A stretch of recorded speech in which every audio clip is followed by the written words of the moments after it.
Assalamualaikum, kembali lagi bersama channel Baby Manhwa. Terima kasih atas dukungan sahabat pendengar, dan Mamang mohon untuk bantuannya dengan memberi hype di video Mamang, terima kasih. Melanjutkan video sebelumnya, singkat cerita Ye Chengqing penasaran dengan patung emas yang menyerupai dirinya. Suixin kebingungan dengan sikap Ye Chengqing, kenapa Tuan Ye begitu acuh tak acuh. Jinghong meyakini Tuan Ye sedang tenggelam dalam emosi patung emas itu, padahal Ye Chengqing merasa hidupnya dipermainkan oleh takdir, dia merasa patung itu lebih dihargai dibandingkan dirinya. Jinghong memperkenalkan Ye Chengqing kepada semua orang di sana, orang bijak yang berbudi luhur, sekarang telah turun dari dunia atas untuk berjalan di antara kita. Dan beliau dengan murah hati telah menganugerahkan berkah bagi Yan Agung. Orang-orang Yan Agung, bergabunglah denganku untuk berlutut dan memberi hormat kepada Tuan Ye. Dengan serempak semua warga bersujud di hadapan Ye Chengqing, namun dia menyangka semuanya sedang menyembah patung emas. Ye Chengqing yang iri, orang-orang memanjatkan doa dan mendapat keberuntungan dari patung itu, dia pun berpikiran, apa mungkin jika aku menyembah akan mendapatkan akar spiritual. Tidak lama muncul sosok transparan yang menyerupai dirinya, sosok itu tersenyum tipis, hal itu membuat Ye Chengqing kesal. Benar-benar menjengkelkan, jika aku harus berdoa kepada orang yang persis sepertiku untuk sebuah berkat. Sosok transparan itu menjulurkan tangannya, Ye Chengqing pun kebingungan, apa maksud semua ini? Dia pun menjabat tangan bayangan dirinya sendiri, tiba-tiba fenomena aneh terjadi.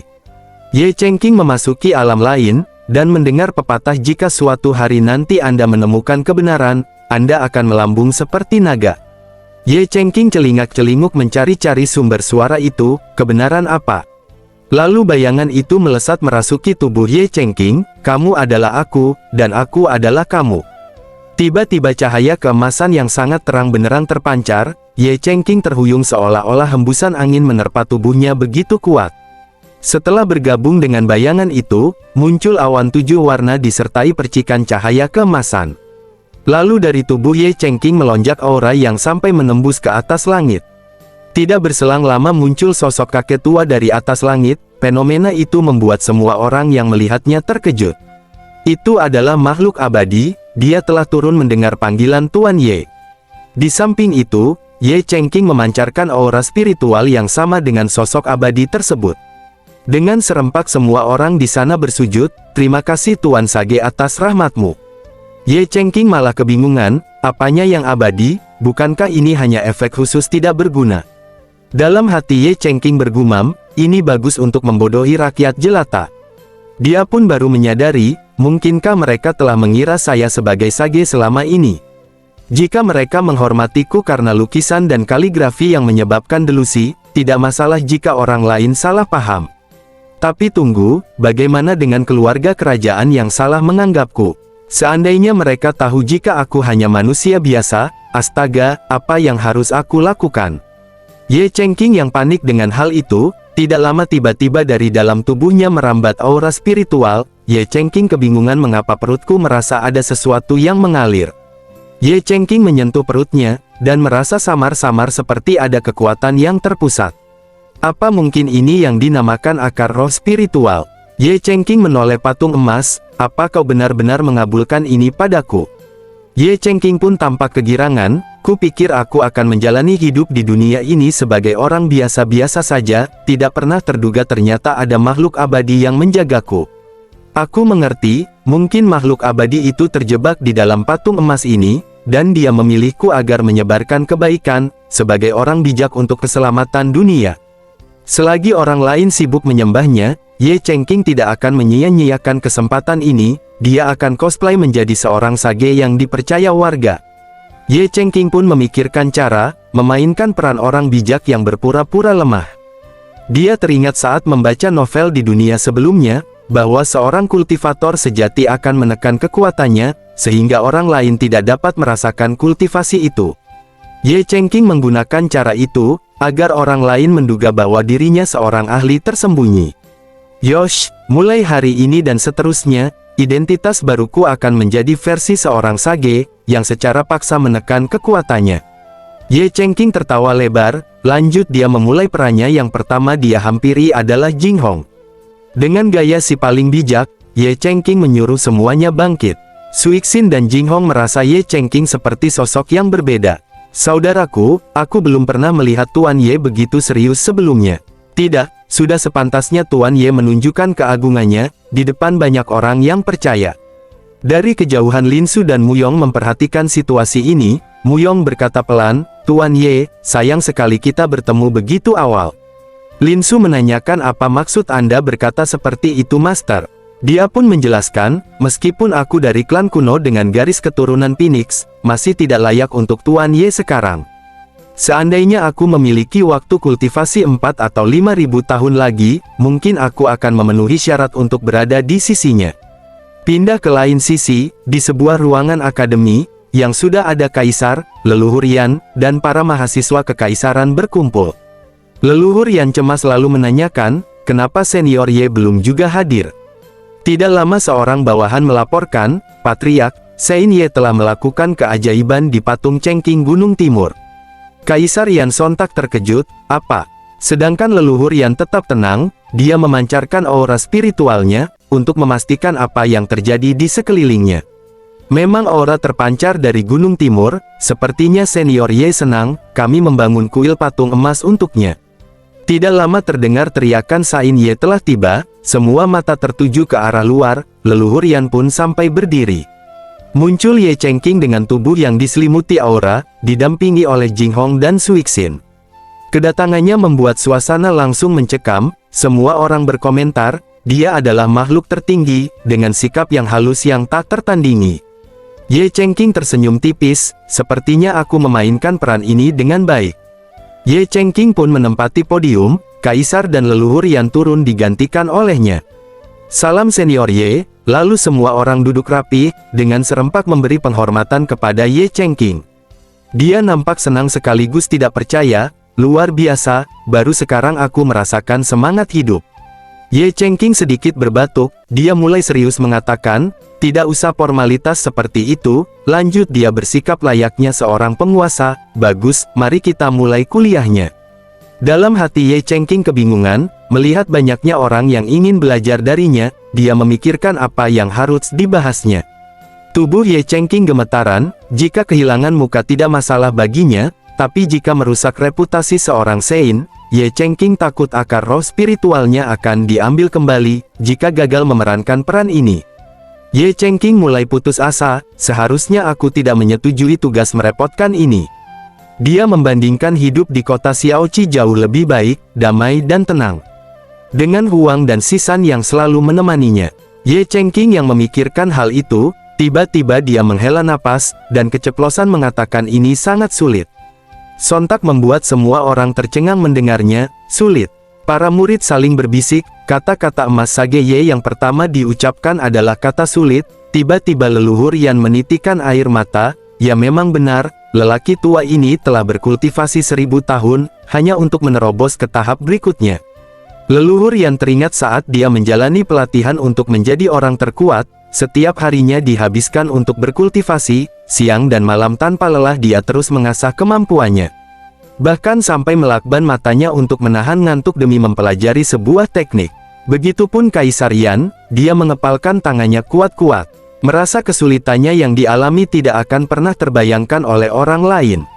Setiap hari hanya terfokus dengan jabatan dan kekuasaan yang dimilikinya. Lalu Jinghong menutupi matanya yang meneteskan air mata, tubuhnya bergetar hebat, mengingat dirinya yang hanya menjalankan hidup sebagai putra mahkota, tanpa pernah benar-benar menjadi diri sendiri. Giliran Master Zhang yang selama hidupnya mengabdikan di bawah kekaisaran, tidak ada satu hari pun yang dia rasakan, hanyalah rasa takut dan kecemasan yang mendalam. Semuanya merenungi penderitaan masa lalu yang dialaminya, membuat hari ini merasa hatinya terbebas dan begitu plong. Hanya dengan kata sulit yang Ye Chengqing tidak sengaja dia ucapkan, membuat semua orang tercerahkan. Dengan serempak mereka meneriakkan, terima kasih Sage Ye, atas ajaranmu. Ye Chengqing kebingungan, apa yang terjadi pada mereka? Lupakan saja, lanjut Ye Chengqing sedikit berbatuk, dan semua orang tiba-tiba tercengang memandangi ke satu titik. Terlihat di atas ada sebuah percikan cahaya yang begitu terang, Jinghong menduga mungkinkah awan keberuntungan akan turun lagi. Awan keberuntungan yang sebelumnya hanya 7 warna, tapi sekarang awan itu telah menyerupai awan emas murni.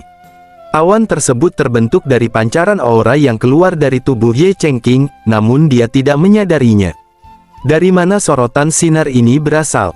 Lalu tidak lama kemudian, Ye Chengqing merasakan lagi ada sesuatu yang terjadi di bagian perutnya. Apa yang terjadi dengan tubuhku? Tiba-tiba tumbuh sebuah pucuk yang berwarna emas terang di dalam tubuh Ye Chengqing. Dia pun tampak berkeringat. Kenapa aku merasakan panas di sekujur tubuhku? Apa aku akan terbakar?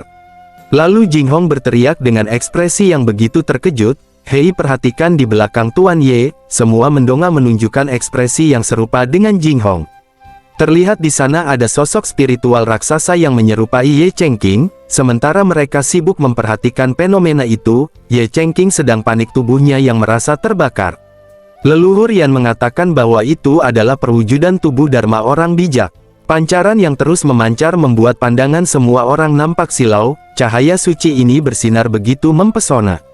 Para murid yang tidak tahan dengan tekanan dan hembusan cahaya itu, mereka merasakan kekuatan ini terlalu mengerikan. Tiba-tiba Kaisar Yan tercengang setelah dia menoleh ke belakang. Terlihat para murid yang mendapat berkah pencerahan, sampai menimbulkan percikan aura di atas kepalanya. Leluhur Yan pun memperhatikan kejadian itu. Dia tidak menduga apa mungkin mereka telah mencapai pencerahan.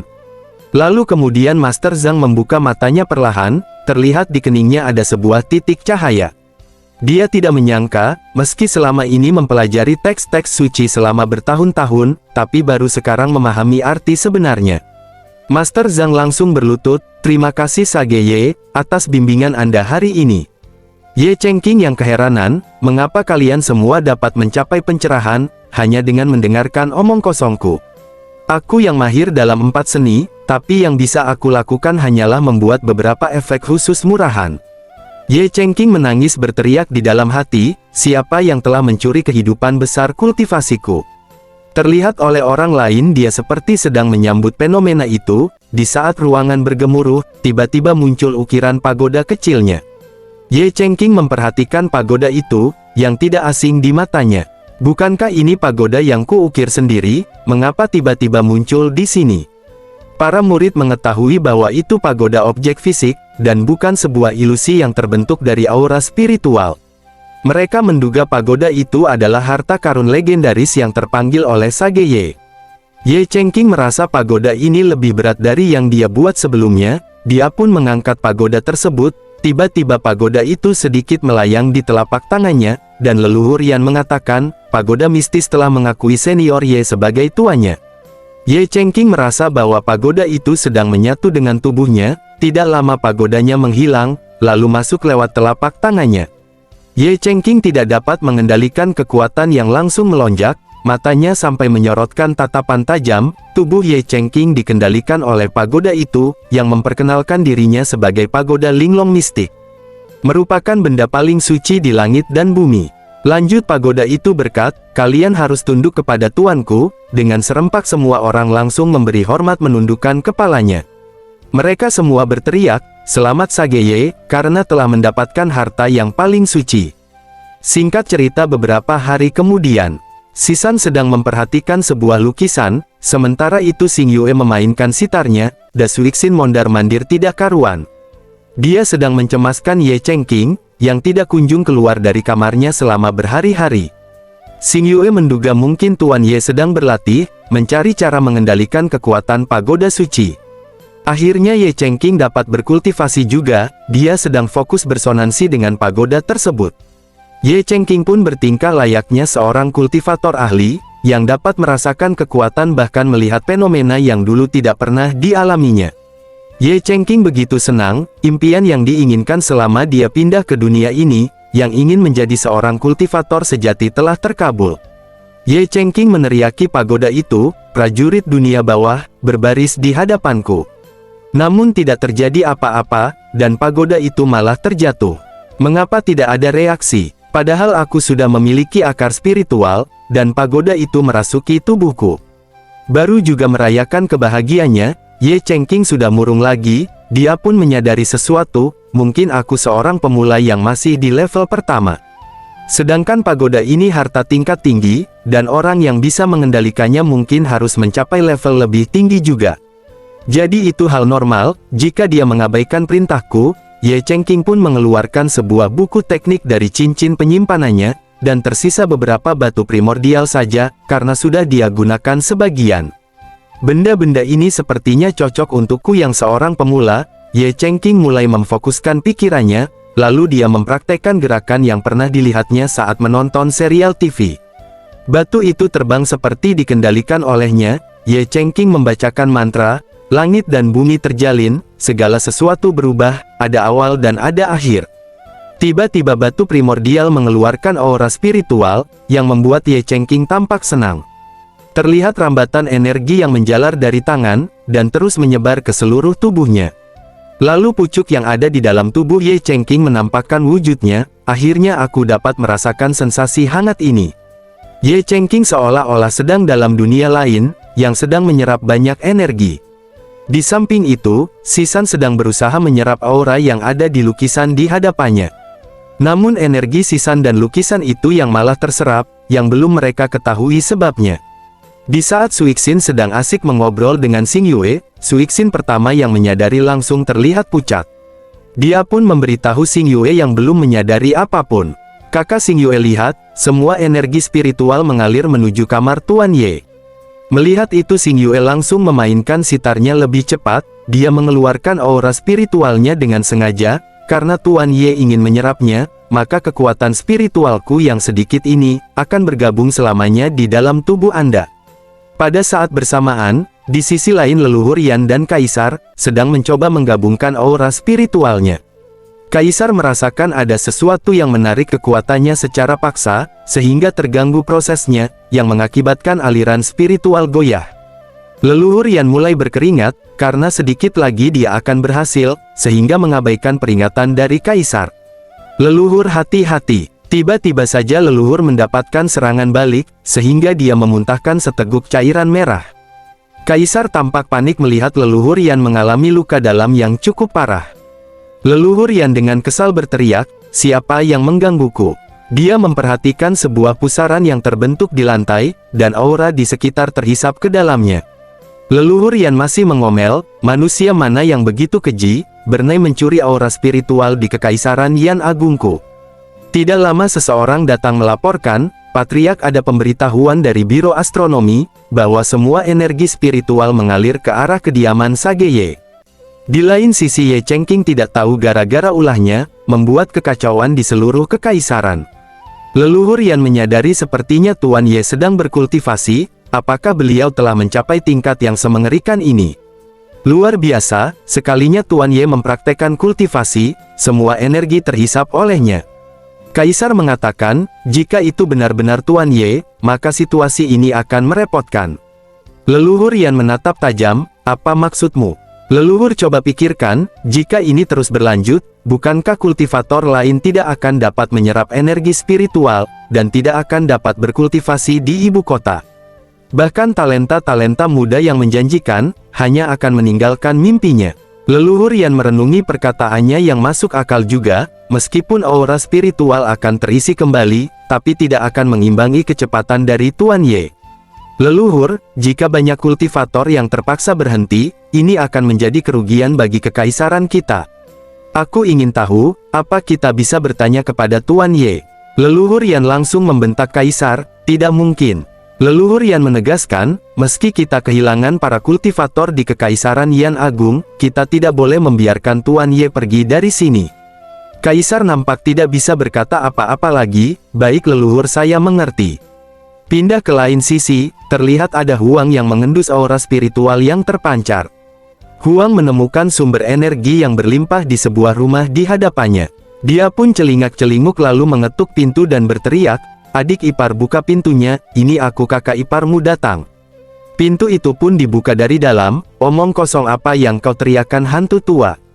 Huang pun masuk ke dalam, dia memperhatikan Sisan yang sedang guling-guling. "Apa yang sedang kau lakukan?" Dengan wajahnya yang merah, Sisan mengatakan sepertinya aku akan meledak. Huang menduga Sisan sedang kebelet, bukankah halaman ini memiliki toilet wanita? Perkataannya membuat Sisan murka, dia langsung menampol Huang sampai terhempas. Yang ku maksud kultivasiku saat ini sudah penuh. Sambil mengusap pipinya yang bonyok, Huang menyuruhnya agar segera menerobos ke tahap berikutnya. Sisan takut jika melakukan terobosan di sana, akan mengganggu Tuan Ye. Huang pun langsung menggiwing Sisan, lalu dia membawa Sisan pergi dari sana menuju luar kota. Singkat cerita, Ye Chengqing telah selesai berkultivasi, kini dia bersantai di halaman bersama Suixin dan Xing Yue. Suixin bertanya, "Tuan Ye, apakah Anda baru saja berkultivasi?" Sambil tersenyum Ye Chengqing mengatakan, "Saya baru saja mendapatkan pencerahan secara tiba-tiba." Ye Chengqing menyembunyikan faktanya, dia tidak ingin terlihat memalukan, jika saja tahu hanya untuk menyerap energi dari sebuah batu saja, sampai memerlukan waktu yang begitu lama.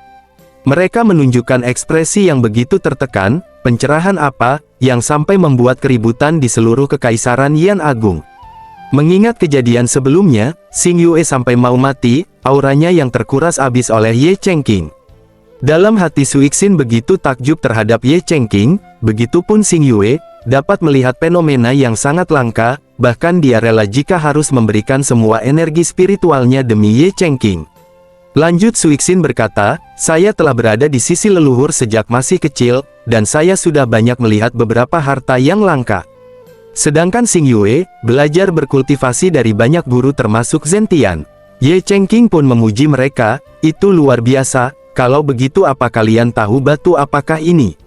Mereka berdua langsung terkejut, "Bukankah itu batu primordial?" Xing Yue mengingat, dia pernah melihat batu itu di meja saat tinggal di kediaman Ye Chengqing, namun yang ini jauh lebih besar dan memiliki pola. Ye Chengqing lupa bahwa dirinya sekarang sedang memerankan seorang sage, bukankah menanyakan hal seperti ini akan memalukan? Mereka berdua telah salah paham terhadap Ye Chengqing, menduga pertanyaan itu adalah sebuah ujian untuknya. Kedua betina itu langsung sibuk, mencari informasi dari buku yang ada di cincin penyimpanannya. Ye Chengqing kebingungan, mengapa mereka begitu antusias mencari tahu tentang batu ini, sial aku akan menghadapi masalah. Lalu Xing Yue mengatakan, "Tuan Ye, batu ini disebut batu primordial, dan ini adalah harta langka yang sangat sulit didapatkan." Ye Chengqing tertegun sesaat, "Oh, jadi namanya batu primordial. Aku tidak menyangka, si gelap kecil ini adalah harta karun yang langka." Lanjut Suixin menambahkan, bahwa batu primordial itu menyerap esensi langit dan bumi. Meskipun mengandung energi spiritual yang sangat besar, kultivator biasa tidak akan dapat memurnikannya. Kalau aku tidak salah, batu itu hanya bisa ditemukan di wilayah terpencil Gunung Timur. Ye Chengqing menggenggam kuat batu primordial, dia baru mengetahui bahwa batu itu harta spesialisasi. Lanjut Xing Yue mengatakan, terutama batu yang Tuan Ye miliki ini, kualitasnya adalah yang terbaik. Bahkan di seluruh dunia kultivasi Zongzu, Anda tidak akan menemukan yang kedua. Ye Chengqing tersenyum mengerikan, "Bagus, sangat bagus dan luar biasa." Suixin mengatakan, "Meskipun Kekaisaran Yan Agung tidak memiliki harta itu, saya yakin di mata Tuan Ye itu bukan apa-apa." Dalam hati Ye Chengqing menangis mendengar perkataan Suixin, "Nona, penghinaanmu semakin canggih." Setelah Ye Chengqing mengetahui informasi tentang batu primordial, dia pun beranjak pergi dan berterima kasih atas jawaban mereka yang memuaskan. Setelah Ye Chengqing menghilang di hadapan Suixin dan Xing Yue, mereka nampak lega, merasa telah lolos ujian dari pertanyaan Ye Chengqing. Dan video pun bersambung.